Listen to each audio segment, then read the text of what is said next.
mad, you mad, but you can't go to bed angry. And I'm going to tell you why next.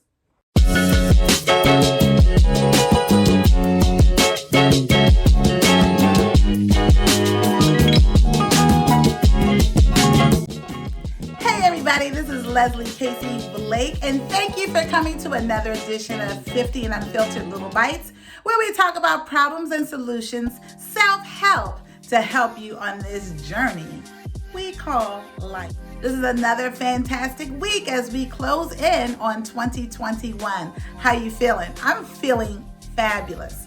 So we're going to have a great topic today. So if you like what you see and hear, please click and subscribe, comment below, ring that notification button to get all of our next episodes. I definitely want to hear some comments this time, definitely from the men, because this one is going to tackle both men and women and relationships and why you should not go to bed angry.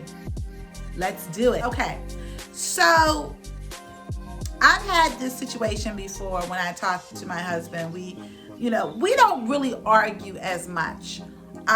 In my past relationships, I did a lot of screaming, did a lot of hollering, a lot of stuff that wasn't healthy, and probably why these relationships didn't last. So I learned really quickly with my husband, who was definitely made for me, because he was not a person that liked to get all heavy with the conversation. But we can definitely have disagreements. And sometimes those disagreements, even though you're not yelling and screaming, can really upset you if it's not worked out or if it's not resolved. And I'm going to tell you, sometimes the issues are not going to be resolved right then and there, but you're going to have to find a way as a couple to find the time to resolve. I'm going to list like 4 things why you should not go to bed angry. And again, these are from my experiences only. I am not a doctor, but I feel like my experiences will help you in this journey we call life. So one of the things, I feel like if you go to bed angry, the resentment lasts as long. Meaning that whatever got you in that predicament, you're going to still have a feeling about that. You're not going to be right. And that would linger with your mood and the situation and your feeling towards your boyfriend or spouse. So you really don't want to just hold on to those emotions, because that's just not a good thing, because it doesn't help when you're trying to resolve. You're going to have this attitude where I'm like, I don't have to be defeated by this. And I don't have to listen to what you have to say because I feel this.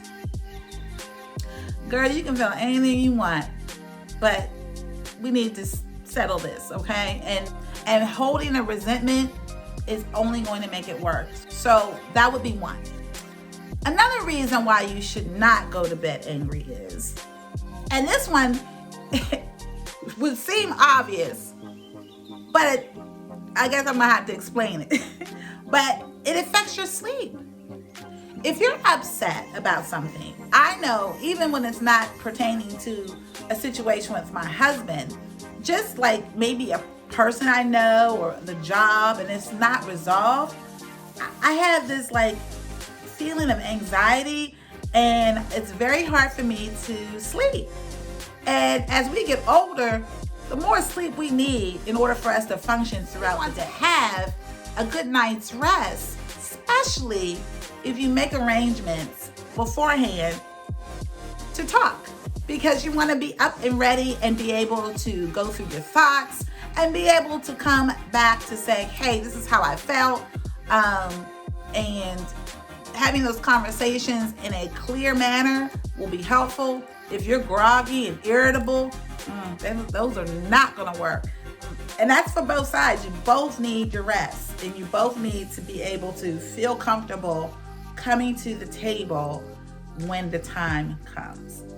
The next one, again, I feel like it's obvious, but I guess, when you're in the moment, it doesn't really feel like it. But the next thing is, it makes your day harder. the next day it's harder because you're already in this mood. And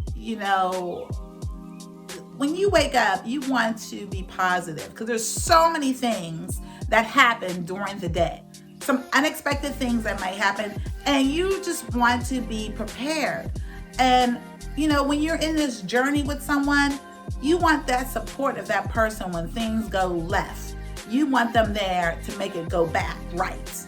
Okay? So having your day start on a positive note is essential. So not only your sleep, but also your being, your personal wellness needs to be right when you get up the next day. Because that's not going to help either. You're not, again, that irritability, you moody. He's not going to feel it, and you're not going to feel it. So if you go to bed angry, those are things that may happen, when you wake up. And I think the last one can affect intimacy. And what I say that is that when that resentment builds up and you feeling some kind of way, and you feel like your side hasn't been told, and that's men and women, you might feel like the intimacy may be affected because you don't feel comfortable with that person. You feel like that person is sort of betraying you on the issue that you are talking about, and that shouldn't be. I find that if you're having those disagreements, you definitely want to talk them out, because the best thing that you want to have is keep that deep connection with your partner. When you keep that deep connection with your partner, all is well with the world. I'm saying all these things about you shouldn't go to sleep angry. So what do you do next? How do you solve it? Well, I said a few things earlier, and I said that you should make a time to talk, whether it's that day or the next day. I prefer before I go to bed.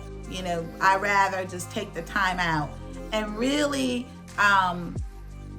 hash out whatever disagreements I have with my husband. And then, it makes me calmer. It makes him calmer. I feel like we've accomplished something.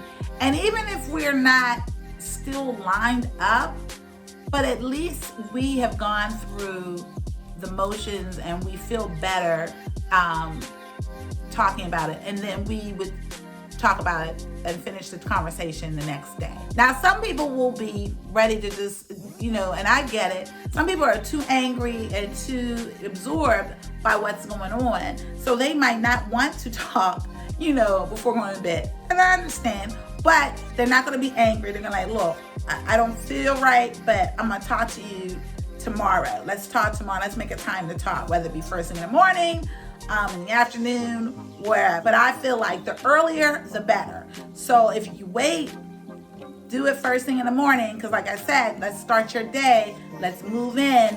Let's keep it going. Let's say our sorries, and we keep moving on. I think it's so important to have that open communication with your partner or spouse in order for you to maintain a successful relationship.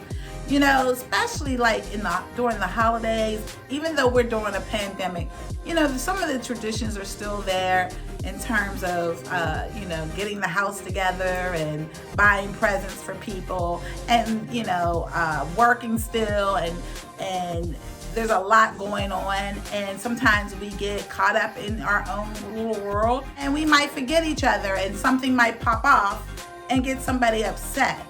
And, that's normal. That's human reaction. That's what we do.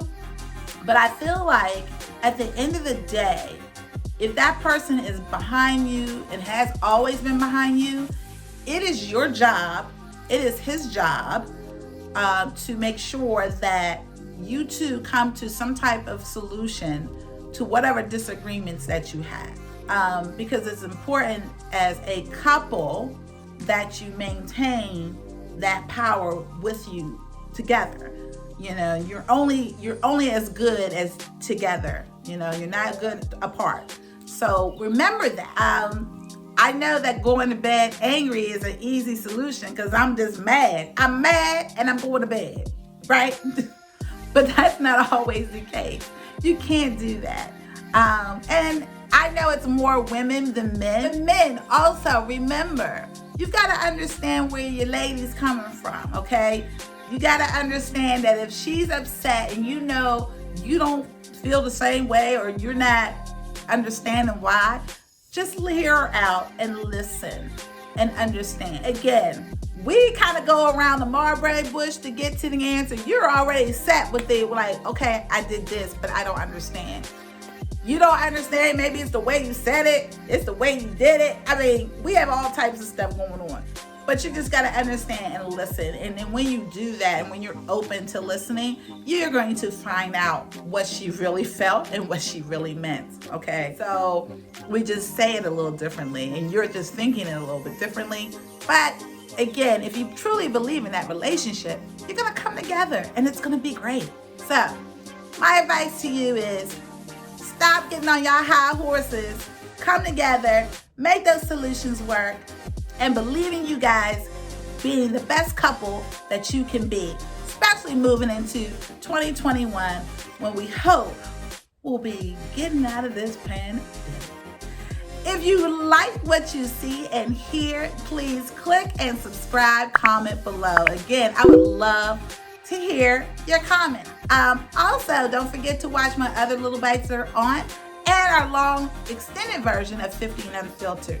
There's going to be so many changes in 2021 in this show. I want to thank all my viewers and all my new subscribers to this channel. I really appreciate you coming here and taking a chance and being so supportive in this wonderful journey that I'm going through right now. And I hope to have more guests, which I am. I'm almost like ecstatic about all the new prospects of interviews that I'm going to have, but also the prospect of where the show's going. So I really hope that you continue to watch because we're getting ready to do some really great things in 2021. All right, guys, be well, take care of each other, and I'll see you real soon.